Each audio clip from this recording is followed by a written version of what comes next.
So, in navigating the waters of our complex financial world, a couple of words, perhaps it would be better to call them letters, pop up. What do they all mean? Well, after this podcast, I'll have gone into detail about a couple of them, and you'll have a better understanding of what exactly they are. But first, I want to talk about something that I've referenced a lot in previous podcasts, which were what were called mortgage-backed securities. And I remember I always used to show this diagram of money going from commercial banks to investment banks into this separate entity of pooled mortgages and then being sold off to investors. I really want to go into detail about how these mortgages were exactly pooled together and how they were sold off to investors. Remember how I gave the example of how if I wanted to take out a loan, or if I wanted to, as we call in the corporate world, issue out debt, I would have to have the collateral to back it up. Well, corporations needed to prove that they had collateral, and one way they could do that was through purchasing securities. And a security is a collection of assets put together to formally represent a financial product. Securities can take many forms, and in the case we're about to talk about, investors dealt with two types of securities to back up their debt: mortgage-backed securities, or MBS, or asset-backed securities, ABS. We know that mortgage-backed securities are basically a pool of mortgages. Well, asset-backed securities are a pool of other types of debt products: leases, car loans, debt, credit card debt. Now, although they all seemed like tough concepts to understand, you know that these fancy images are all basically pools of cash. They both represent expected payments that you're going to be receiving from people. Now, here is what's done. So, you have what is called a special purpose entity, and it's basically a separate subsidiary of a corporation. In the diagram, I showed it was the separate entity that houses the pool of mortgages. Well, this separate entity contained all the pool of mortgages, or the pools of different asset-backed securities. Why do you securitize something and pool it together?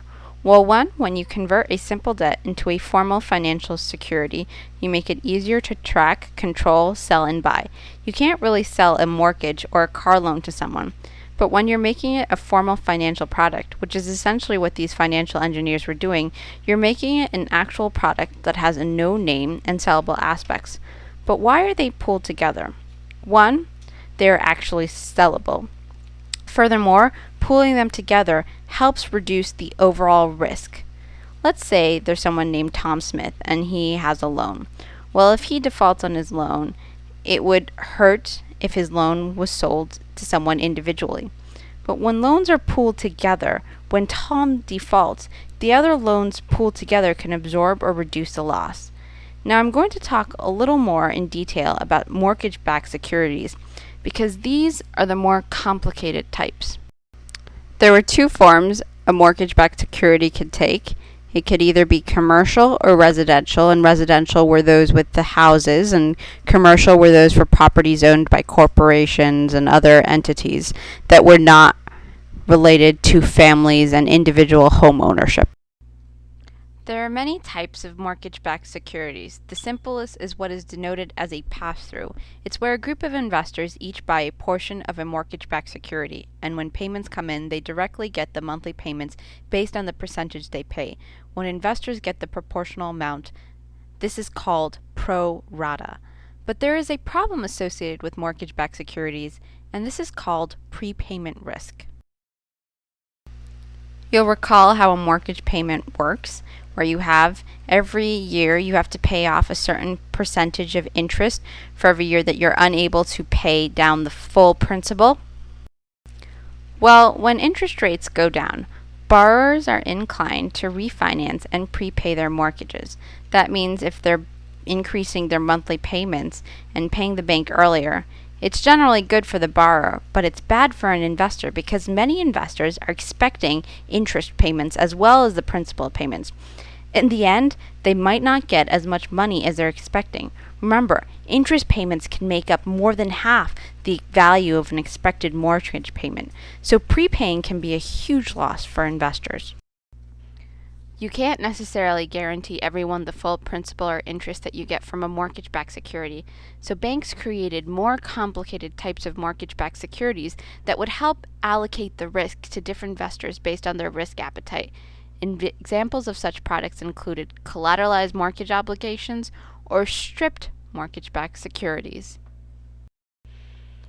The difference between collateralized mortgage obligations and stripped mortgage-backed securities is the way the payment is received. CMOs are paid sequentially based on an investor's risk type. Under this system, investors are divided into categories of those who want low risk, medium risk, and high risk. And because each investor buys a different amount of risk every time there is a payment, the investor who bought the lowest risk receives the lowest interest rate. The one who bought the medium risk gets the medium interest rate, and the one with the highest risk gets the highest interest rate. So when it comes to monthly payments, they all receive their interest. When it comes to dividing the principal payment, the low risk investor gets paid first, then the medium risk, then the high risk. But I'll get into more detail about this later when I talk about how they work with respect to collateralized debt obligations, which are pretty similar. Then there is what is called a stripped payment. A mortgage is stripped into two parts, the principal and interest. One investor will buy the principal only, and another investor will buy the interest only. There is inverse risk with this, however. When interest rates drop, prepayment goes up. The guy who bought the principal only part of the mortgage wins out. But if interest rates increase, the guy who bought the interest only part of the mortgage benefits. To review, mortgage-backed securities and asset-backed securities were created as investment products so these loans could be sold as legitimate financial products. Simple pass-through mortgage-backed securities had prepayment risk. Collateralized mortgage obligations were different in that it allowed investors to buy portions of the mortgage knowing they were exposing themselves to prepayment risk. Coming up, we will learn about getting into the more complicated world of collateralized debt obligations, etc. Thanks for watching. To learn more or watch more podcasts, visit www.subprimethemusical.wordpress.com.